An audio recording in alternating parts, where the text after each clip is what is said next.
गुरु प्यारी साध संगत जी, आप सभी को प्यार भरी राधा स्वामी जी। संगत जी, सबसे पहले आप सभी को गणतंत्र दिवस की हार्दिक शुभकामनाएं। संगत जी, सोमवार अष्टमी पर करें 11 चावल के दानों का चमत्कारी उपाय। जो मांगोगे वो मिलेगा। संगत जी, 26 जनवरी को आज सोमवार का दिन अपने आप में बहुत ही खास है, क्योंकि इसी दिन सोमवार की अष्टमी भी पड़ रही है। और संगत जी, इन दोनों का जो संयोग बन रहा है वो साल में बहुत ही कम देखने को मिलता है। संगत जी, आप सभी जानते हैं कि सोमवार का दिन भोलेनाथ को अत्यंत प्रिय होता है। सोमवार के दिन की गई छोटी सी पूजा भी भगवान शिव को बहुत जल्दी प्रसन्न कर देती है। वहीं दूसरी ओर अष्टमी तिथि का भी अपना एक अलग ही महत्व बताया गया है। शास्त्रों में कहा गया है कि सोमवार की अष्टमी पर किया गया कोई भी उपाय हमें बहुत ही जल्द फल की प्राप्ति करवाता है। ऐसे में संगत जी, सोमवार अष्टमी के दिन किया गया 11 चावल के दाने का उपाय अत्यंत प्रभावशाली होता है। यह एक ऐसा उपाय है जिसे अगर पूरे विधि विधान और श्रद्धा के साथ कर लिया जाए तो बड़े से बड़े कष्ट भी धीरे धीरे समाप्त होने लगते हैं। कई बार ऐसा देखा गया है कि लोग साल भर पूजा पाठ करते रहते हैं, व्रत रखते हैं, दान देते हैं, फिर भी मनचाहा फल नहीं मिलता है। लेकिन यही काम अगर इस विशेष दिन पर छोटे से उपाय के रूप में किया जाए तो परिणाम आश्चर्यजनक होते हैं। संगत जी, ये दिन पूरे साल में सिर्फ एक ही बार आता है। बहुत से लोग ऐसे होते हैं जो साल भर इस उपाय को नहीं कर पाते, कभी समय की कमी, कभी जानकारी का अभाव, तो कभी लापरवाही। लेकिन 26 जनवरी सोमवार अष्टमी का ये दिन उन सभी लोगों के लिए एक आखिरी और बहुत ही बड़ा अवसर लेकर आया है। क्योंकि संगत जी, ऐसा माना गया है कि इस दिन भगवान शिव बहुत जल्दी प्रसन्न होते हैं, सभी समाप्त होने लगती हैं। इस दिन की गई प्रार्थना सीधे महादेव तक पहुंचती है, जिससे जो दुख समझ में नहीं आ रहे, जिन परेशानियों का कारण पता नहीं चल रहा, चाहे वो पितृदोष हो, ग्रह दोष हो या कोई और अदृश्य बाधा, इस दिन किया गया ये छोटा सा उपाय उन सभी परेशानियों को दूर कर देता है। इसी के साथ संगत जी, कई बार बड़े बड़े अनुष्ठान और पूजा पाठ से जो मनोकामनाएं पूरी नहीं हो पाती, वो मात्र सोमवार अष्टमी पर किए गए छोटे से उपाय से ही पूर्ण हो जाती हैं। यही कारण है कि इस दिन का महत्व इतना अधिक बताया गया है। यह दिन सिर्फ पूजा करने का नहीं, बल्कि विश्वास और श्रद्धा के साथ भगवान शिव से जुड़ने का दिन है। तो चलिए जानते हैं इस उपाय के बारे में। लेकिन उससे पहले आपसे एक निवेदन है कि यदि आपको ये जानकारी उचित लगे तो वीडियो को लाइक करें और हमारे राधा स्वामी शब्द चैनल को सब्सक्राइब करें और कमेंट में राधा स्वामी भी जरूर लिखें। तो संगत जी, सबसे पहले तो ये जान ले कि ये उपाय आखिर किसे करना चाहिए, क्योंकि ये उपाय किसी एक वर्ग के लिए नहीं है। ये उपाय हर उस व्यक्ति के लिए है जो अपने जीवन में दुख, परेशानी, रुकावट या असफलता से परेशान है। अगर घर में किसी एक व्यक्ति की मनोकामना है तो वो व्यक्ति स्वयं ये उपाय कर सकता है। अगर पूरे घर में अशांति है, आर्थिक परेशानी है, बार बार नुकसान हो रहा है या बिना कारण तनाव बना रहता है, तो घर की कोई भी बड़ी माता या बहन ये उपाय पूरे परिवार के लिए कर सकती है। अगर किसी कारणवश घर में माता या बहन उपलब्ध नहीं है तो घर का कोई भी बड़ा सदस्य, चाहे वे पुरुष ही क्यों ना हो, इस उपाय को कर सकता है। अब संगत जी, बहुत से लोग ये सवाल करते हैं कि क्या ये उपाय घर पर किया जा सकता है? तो इस विषय में साफ साफ बताया गया है कि ये उपाय घर पर नहीं किया जाता है। इस उपाय को करने के लिए आपको भगवान शिव के मंदिर में ही जाना होगा। अब संगत जी, बात करते हैं कि ये उपाय किस समय करना है। तो महाराज, इस उपाय को आप सुबह भी कर सकते हैं और शाम के समय प्रदोष काल में भी कर सकते हैं। सुबह का समय इस उपाय के लिए सबसे उत्तम माना गया है। सुबह जितना जल्दी आप मंदिर पहुंच सकें उतना अच्छा माना जाता है। अगर किसी कारण से देर भी हो जाए तो आप सुबह 10 या 11 बजे तक ये उपाय कर सकते हैं। इसी के साथ शाम के समय अगर आप ये उपाय करना चाहते हैं तो प्रदोष काल सबसे श्रेष्ठ माना गया है। सामान्य रूप से प्रदोष काल शाम 6 बजे से शुरू होता है, तो आप इस उपाय को शाम 6 बजे से लेकर रात 8 बजे तक कर सकते हैं। इस समय में किया गया उपाय भी उतना ही प्रभावशाली होता है। अब संगत जी, यहाँ एक और बात बहुत ध्यान देने योग्य है।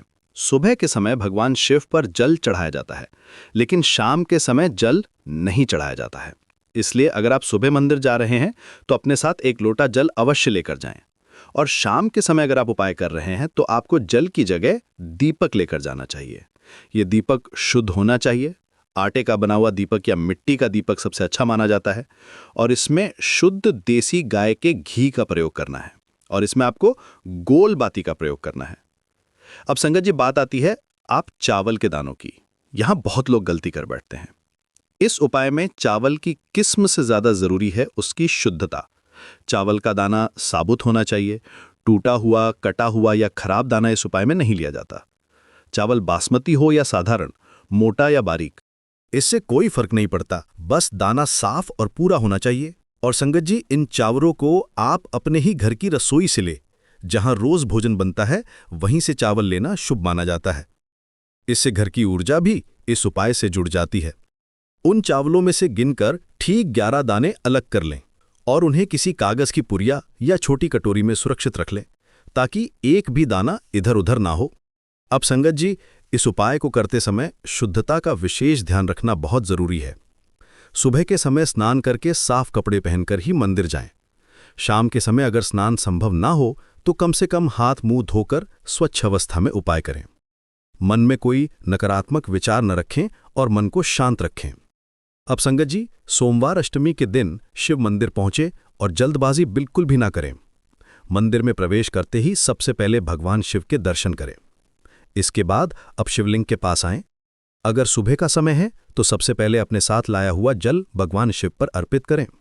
जल चढ़ाते समय किसी प्रकार की जल्दी ना करें, धीरे धीरे जल अर्पित करें और मन में ये भावना रखें कि जैसे आपके जीवन के सारे दुख, कष्ट और बाधाएं उस जल के साथ बहती जा रही हैं।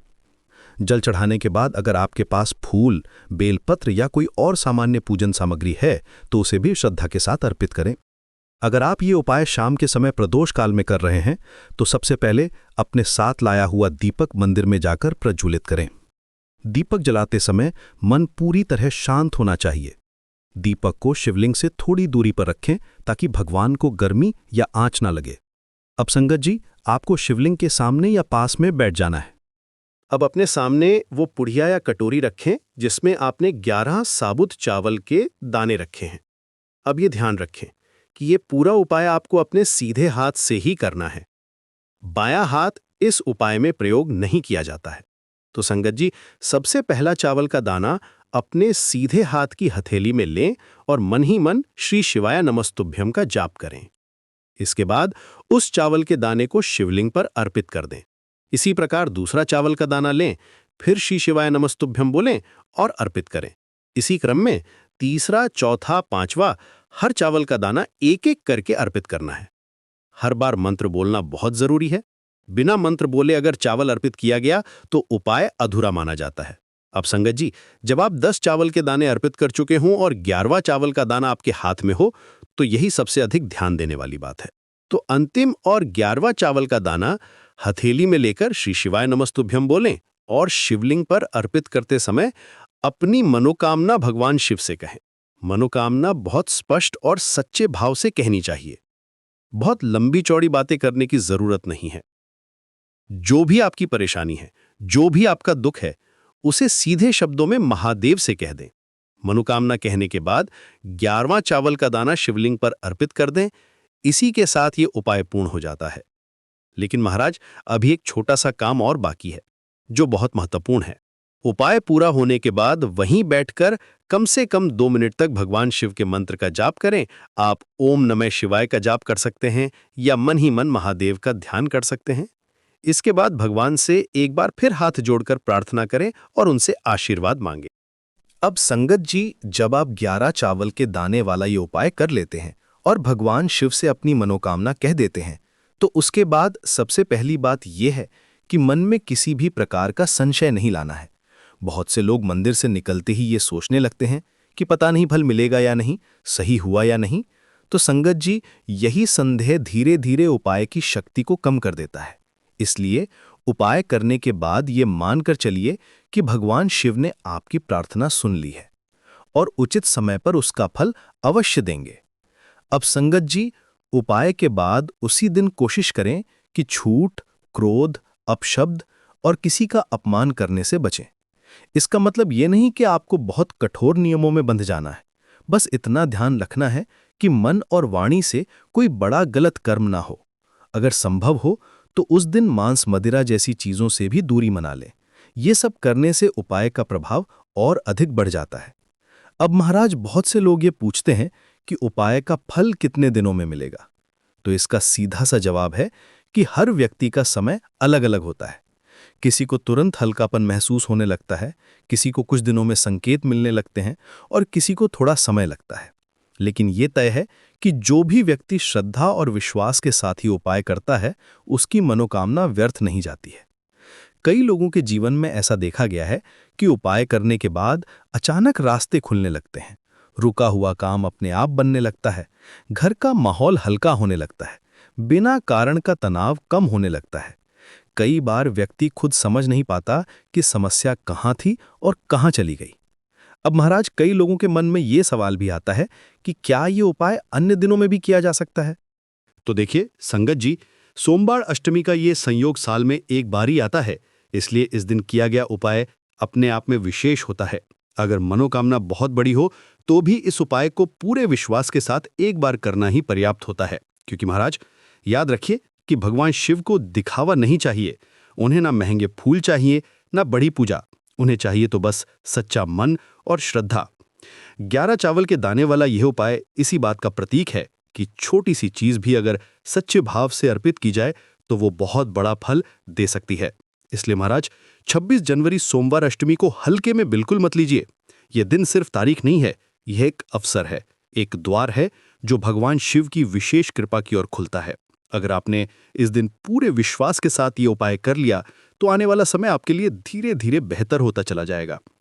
तो यदि आपको ये जानकारी उचित लगी हो तो वीडियो को लाइक करें, चैनल को सब्सक्राइब करें और कमेंट में ये जरूर बताएं कि आप ये वीडियो कहां से देख रहे हैं।